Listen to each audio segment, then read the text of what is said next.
Welcome everyone. It's my great pleasure to introduce tonight's speaker, Dr. Christian Luczanits, here to my left. And Dr. Luczanits is the David L. Snellgrove Senior Lecturer in Tibetan and Buddhist Art at the School of Oriental and African Studies at the University of London, where he has been since 2014. Before SOAS, Dr. Luczanits was a Senior Curator at the Rubin Museum of Art. His research centers on Buddhist art of India and Tibet, the latter of which is based primarily on extensive field research and documentation conducted at important Buddhist monastic sites in Ladakh and the highlands of Nepal, such as Alchi, Thabo, and Mustang, among others. His books include the 2004 monograph, Buddhist Sculpture in Clay, Early Western Himalayan Art, Late 10th to 13th Centuries, the more recent co-edited volumes, Alchi, Ladakh's Hidden Buddhist Sanctuary, and Tibetan Monastery Collections and Museums, Traditional Practices and Contemporary Issues, as well as numerous articles and book chapters on topics ranging from Gandharan stucco heads and Kashmiri bronze statues to Tibetan illuminated manuscripts, scroll paintings, and monumental architecture. Very wide range of scholarly interests and extremely prolific. Tonight's talk is titled Early Buddhist Art from Mustang, Nepal. So please join me in warmly welcoming Dr. Thanks a lot for this invitation to come to Stanford again. I'm very grateful to the Ho Center for organizing this. I have the last publication here for you to look at, so I can give it around in between, if I don't show you enough pictures already. So what I want to present today is a very recent study of a particular manuscript, Śatasāhasrikāprajñāpāramitā, of which this is one folio that I think links the early Mustang monuments. And so it's a usage of a manuscript in quite different ways than you are used to in terms of looking at it art historically. The region of Mustang is today in the Gandaki province. They changed the districting of Nepal generally, and it is remarkable or unusual insofar as the Kaligandaki River cuts here straight through the Himalayan mountains. And so it was always a connecting area, a trading area. And that is, of course, reflected not only in the Mustang kingdom itself, but also in the material heritage that we find there. We have a lot of information about the Mustang kingdom. That means the period from the 15th century onwards. But what is much less known and much less understood is what happened before and how did Buddhism spread in that region. And so that's one of the things that I want to address today.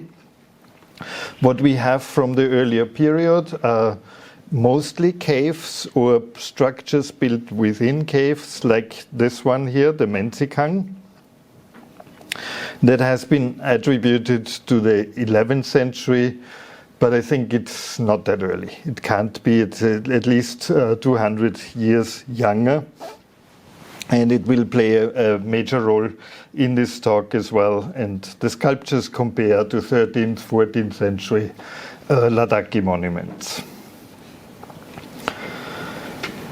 But what's unusual about the Mensikang, it has a life of the Buddha in a quite unusual style for the region that has no comparison so far. Another well-known monument is the Luri Cave, which is one of those unusual stupa caves that are built essentially in inaccessible places. And commemorative monuments for single teachers that were worshipped within the village. And Luri is exceptional both in artistic quality and also,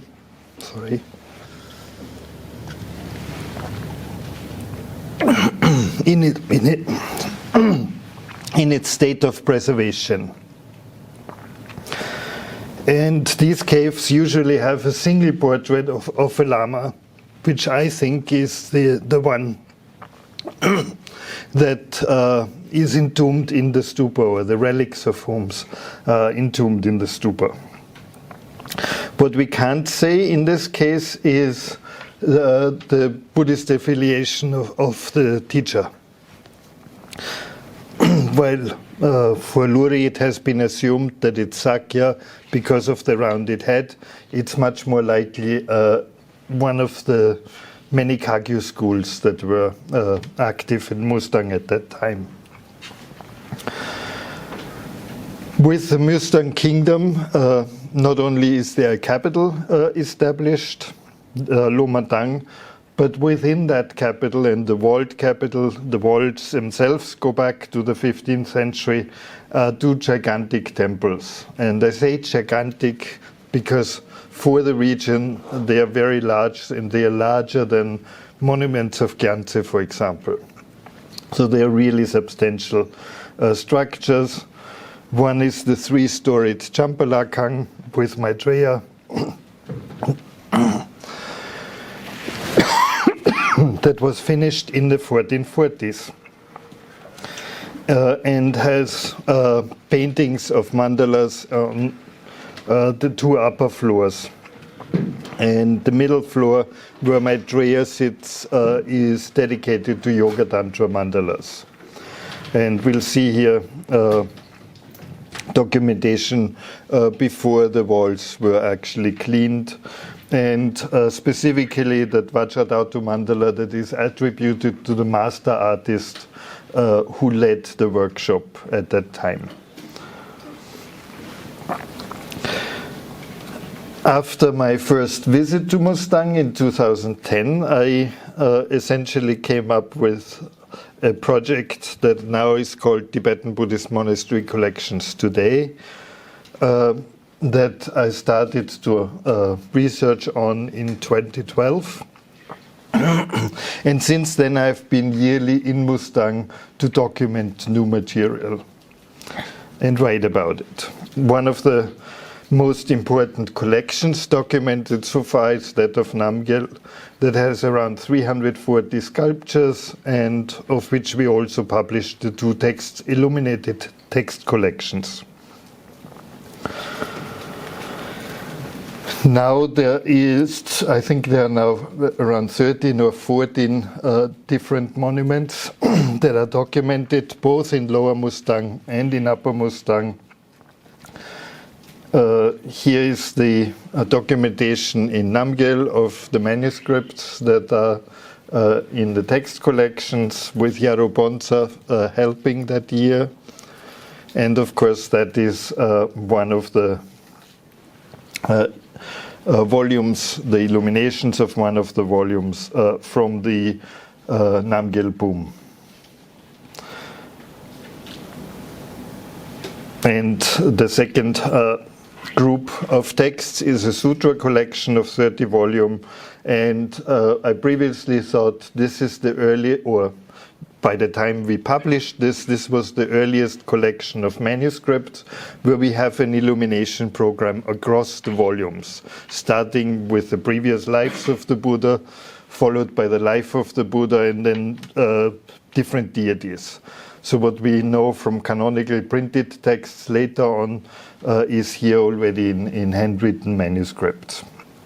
And so these volumes have usually 4 illuminations, one on the first folio, 2 on the first folio, 2 on the last folio. And I attributed this particular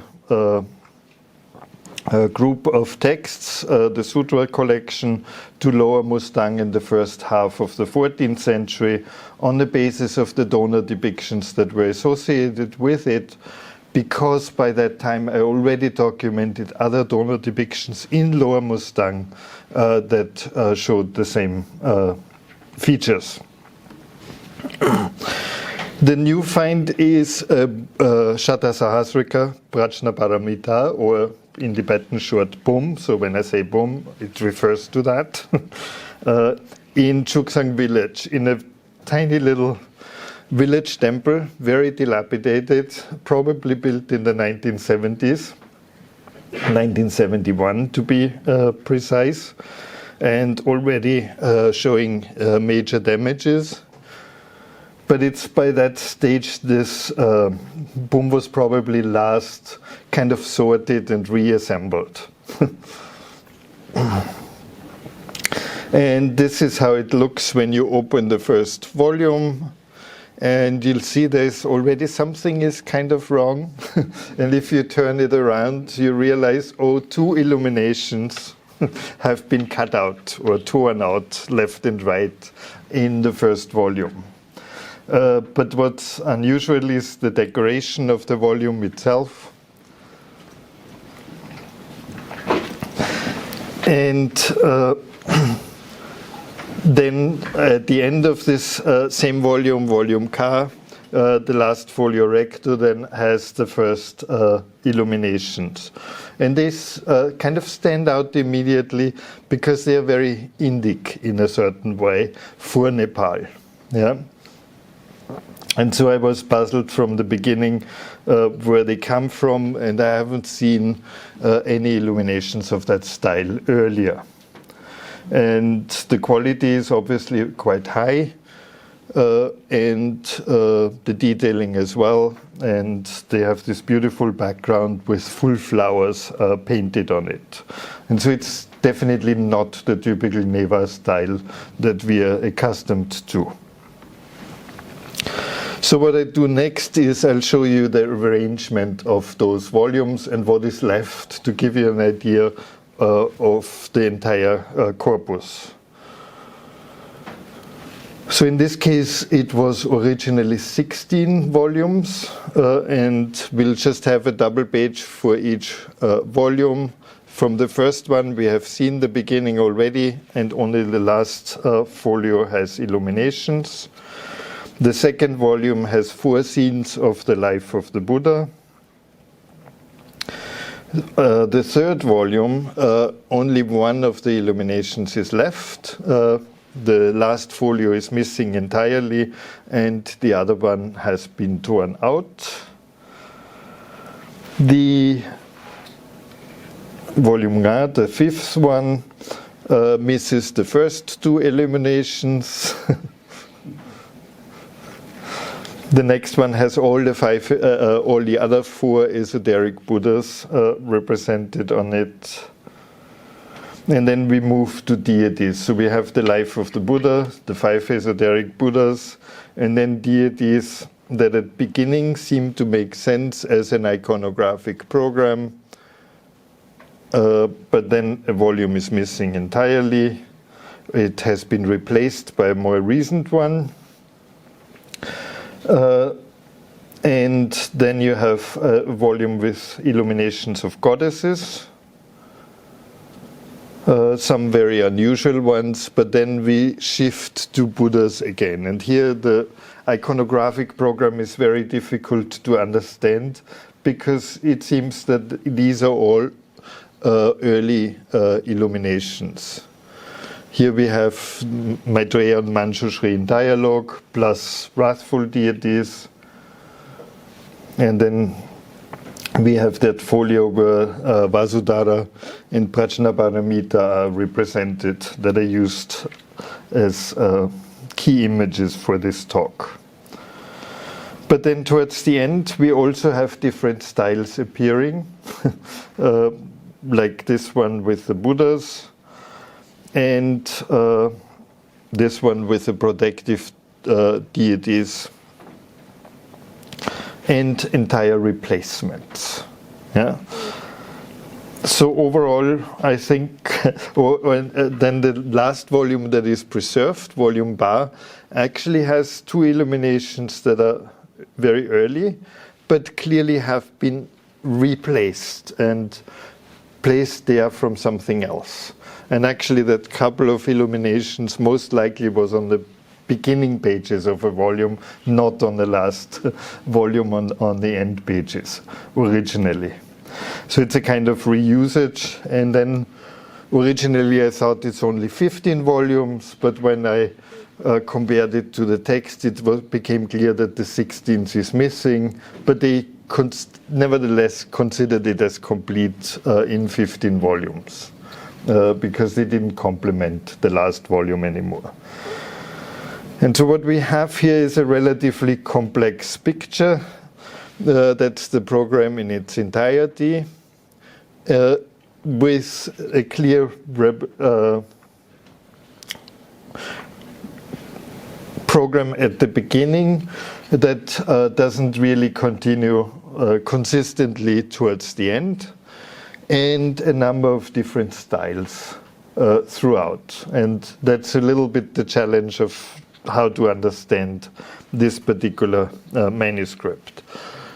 And so the styles are quite remarkable, especially what I think is probably the earliest one, where this goddess Vasudhara belongs to, and where we have a background with these very large flowers.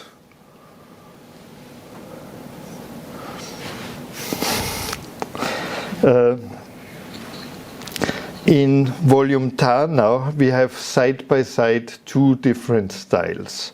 Because if you look at the backgrounds of these two illuminations, they are different.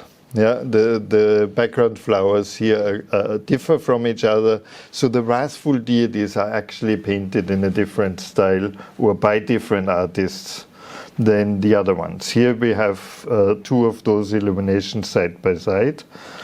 This is what I call the first and the second style.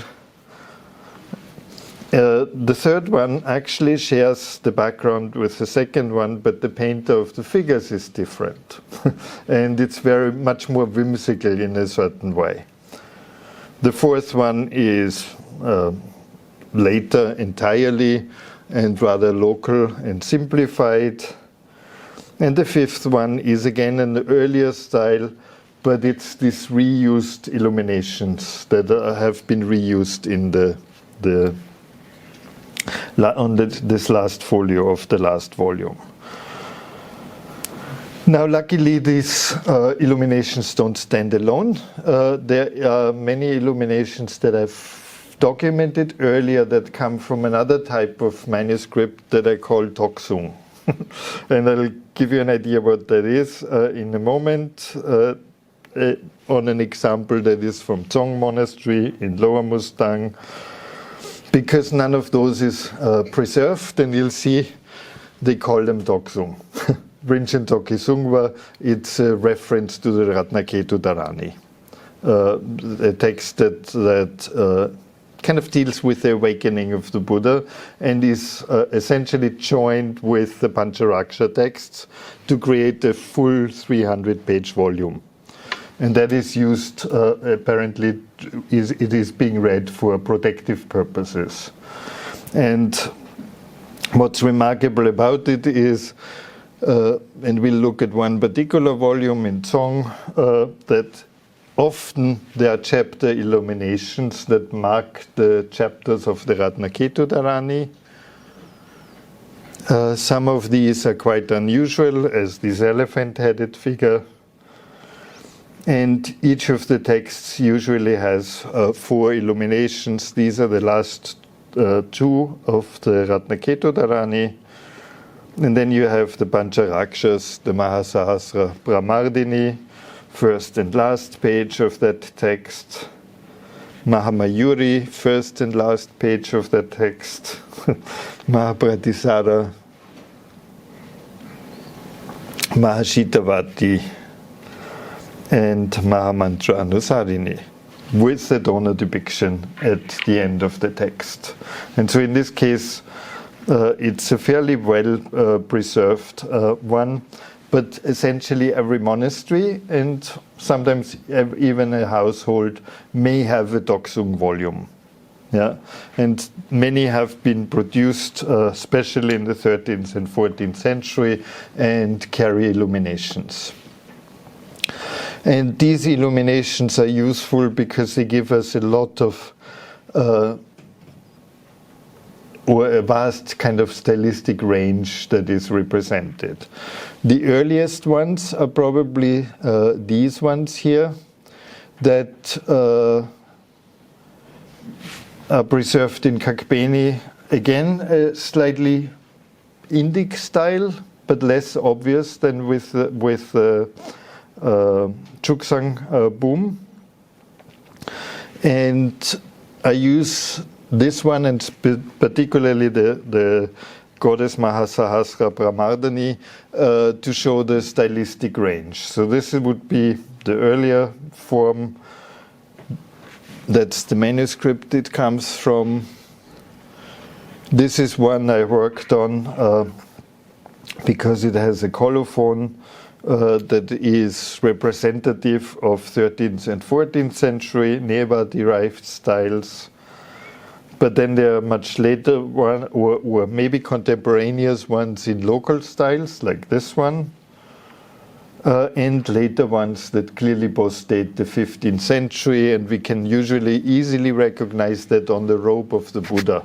Yeah, when the robe has the undergarment painted and gets much more three-dimensional and heavy, then it's clearly a later production. These later productions also rather crudely painted with often details missing, so clearly local products. And sometime, yeah, and that so. Probably the latest of those are to be dated into the 16th century. But what interests us here is really those of the 13th and 14th century and the variety they show. And there is this group of representations that are more Indic, like these ones, and then more Neva, like the one from Kagbeni, the Mahabhratisara. And you'll see that the bodily proportions of these goddesses are quite different, that it's a different tradition or painting tradition that is represented. But it's, and it's also clear that some are much closer to, Neva art of the Kathmandu Valley, while others are rather remote and local products, like the one on the far side. And in terms of chronology, and that is what I used for assessing the Namgyal illuminations, again the donor depictions are useful, and in particular the detail of the turban of the male donors. Yeah. Here we have essentially a chronology where you can see that in the top illumination, the turban still makes sense as a cloth that is wrapped around and where the end of the cloth projects at the back of the head. Yeah? And you see that this gets increasingly abstracted, that at the bottom one, you don't really know how that works anymore. Yeah, it's just kind of symbolically a turban, but you wouldn't be able to wrap it around the head like this. Looks more like a snail on top of the head. And so it's clearly that the later artists have taken a model but didn't really consider anymore how to how that actually works and how, if it replicates how that turban is actually worn. And so I think there is a good chronology here, and we can use that to assess the others. And so roughly speaking, my working hypothesis now is that the earliest illuminations date to around 1200, and the majority, and some of them in a strong Neva style, to around 1300 before and after, and then the later ones, more local ones, maybe after 1300, so into the 14th century. That's, of course, hypothetical, and I think in the course of this lecture you will understand that this has to be continuously refined. if we'll compare that chronology then with the Chuksang boom, I would place them in that relationship that the earliest styles compare to the Indic ones, and style number 2, where we have the wrathful figures and the more whimsical drawings of Buddhas or peaceful deities against the same background, maybe even predating or dating to approximately the same time as the Kakbeni illumination. But that's a hypothesis, obviously. What makes these representations very interesting is the links that they make to the monuments. And that's why I called this talk Early Mustang Art, because it links back to the monuments itself. And you may have noticed that already. If we compare the illumination of the bestowing of the crown to Maitreya with that of the Bodhisattva in school in the Mensilakang, there is clearly a relationship here. Yeah? Not only in the figurative style with this rather elongated bodies and heads, but also in the composition of the scene itself, as well as the way the throne is done. So suddenly, with this Chuksang illuminations, what we have a predecessor for the Mensikang murals, and a context for them. It's also clear that the Kami illuminations are probably a continuation of that earlier Indic style, including Neva elements in it. Yeah. Originally, I thought this comes rather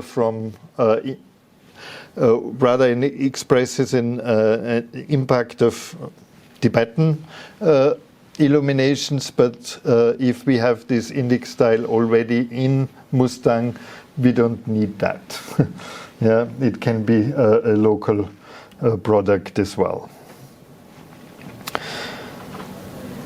Here we'll compare the Vairocana of the Chuksang boom with the boom from Namgyal, and I think the Namgyal one is remote enough that it's more the East Indian style in Tibet than related to the Indic style in Mustang.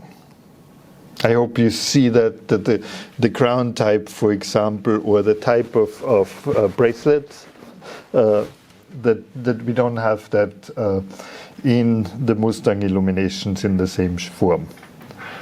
So I don't need to change the attribution of that particular group of illuminations.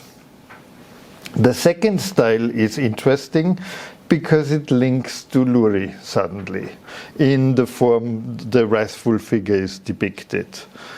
And what I want to particularly point out here is the way the eyebrows, the beard, and so on are drawn, and this abstracted trilobed arch above the eye, which is very, very characteristic, and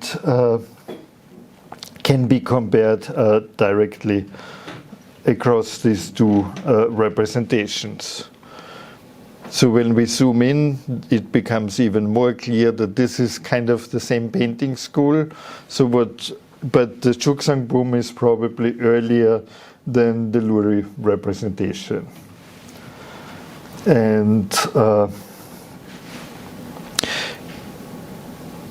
this then remains the predominant style that is used locally for wrathful figures, be it in the Tokzung cave or in the Champalakang that we saw belongs to the early Mustang kingdom in the 15th century. And so you have, and if you're familiar with Neva art, you'll realize that this kept being done in that form up to the 17th, 18th century. For Bhairava masks, for example, have exactly the same features.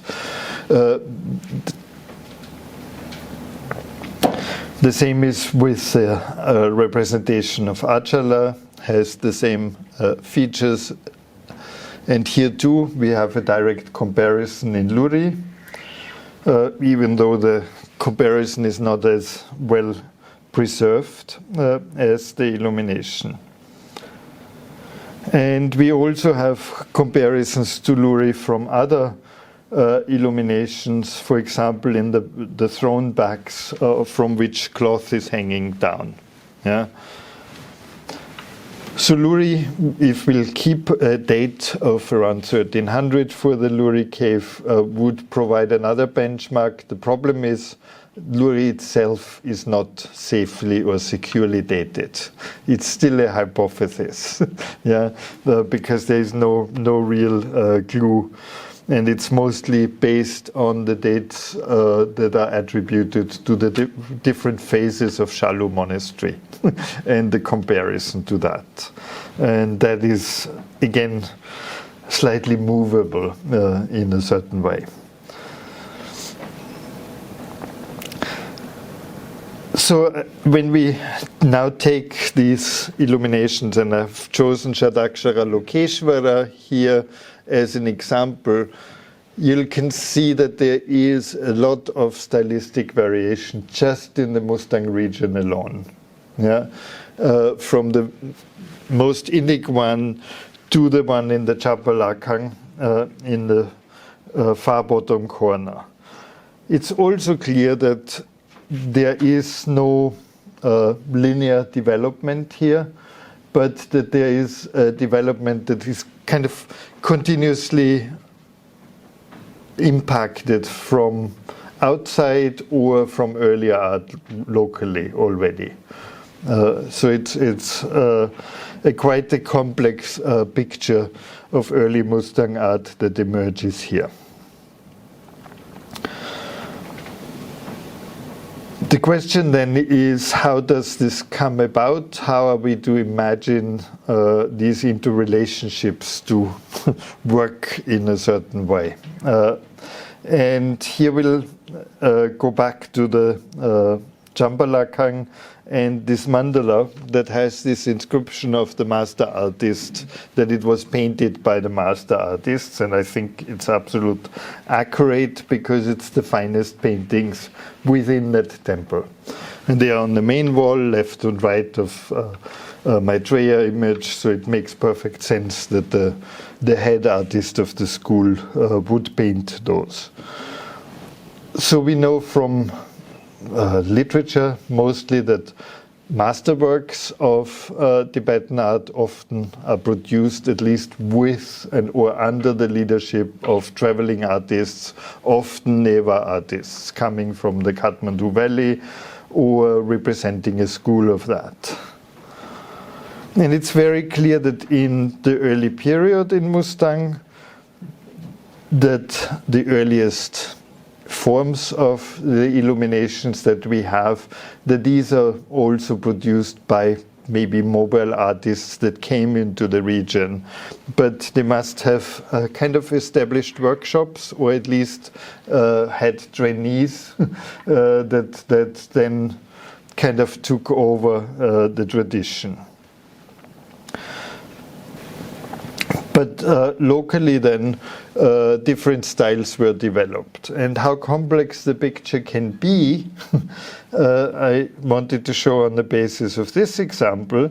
This particular type of Buddha representation with this very strict, squarish way of representing and very flat drawing of the robes is only found in one village.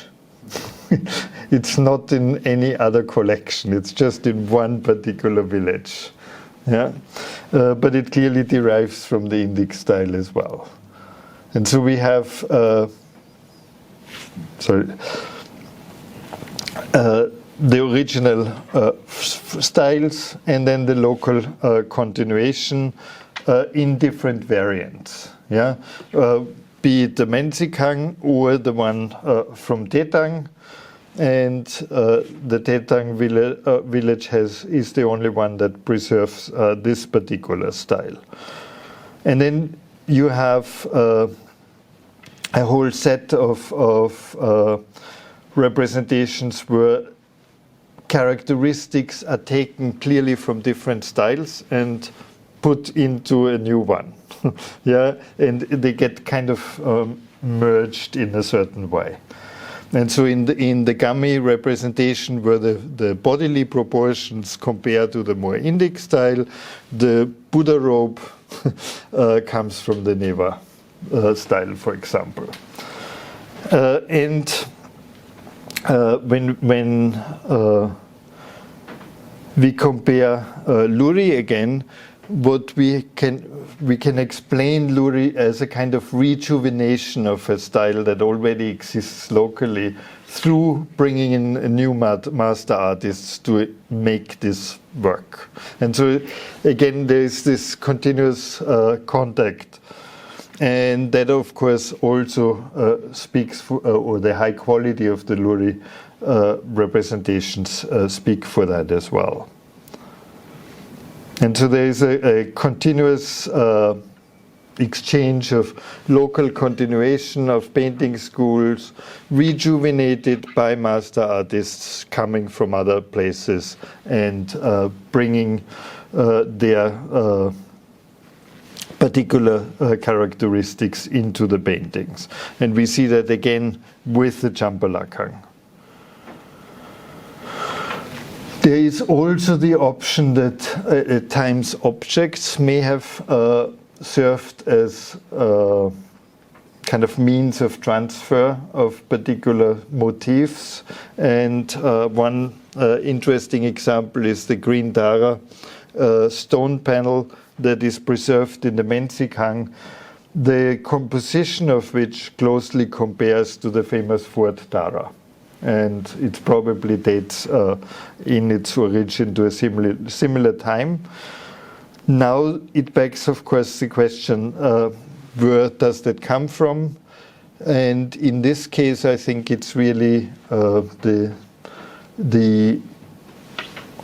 Northeast Indian style going through Tibet and coming back to Mustang, rather than a direct influence that comes from Northeast India.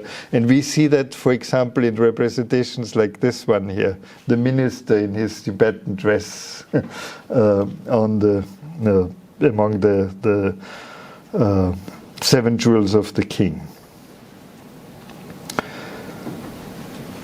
Now, in terms of perspectives that this work gives, I think the most interesting aspect of the Chuksang Bum is that as we have for Tibet, for early Tibetan art, we distinguish between a Northeast Indian derived style on my side and a Neva derived style on the far side. And eventually the Neva one replacing the Indic one. Yeah. The Chuksang Bum indicates that at least that in Nepal something similar happened. Yeah, that the Nepalis themselves had an Indic style, maybe with another center, that it was different from the classic Neva style that we know from the Kathmandu Valley. And the question is, of course, where could that center have been? I, for example, played around with trying to figure out where this architecture is from. And if in this architecture I can see something that tells me more about the potential origin of the artists of the Chuksang Bum, but it's not specific enough. But that's things like this where one could try to do.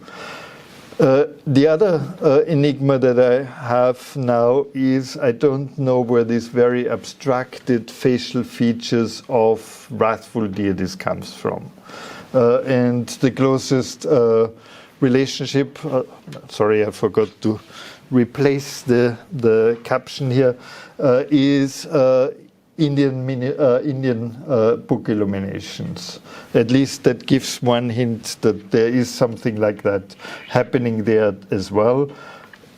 In which direction the influences go, it still needs to be decided.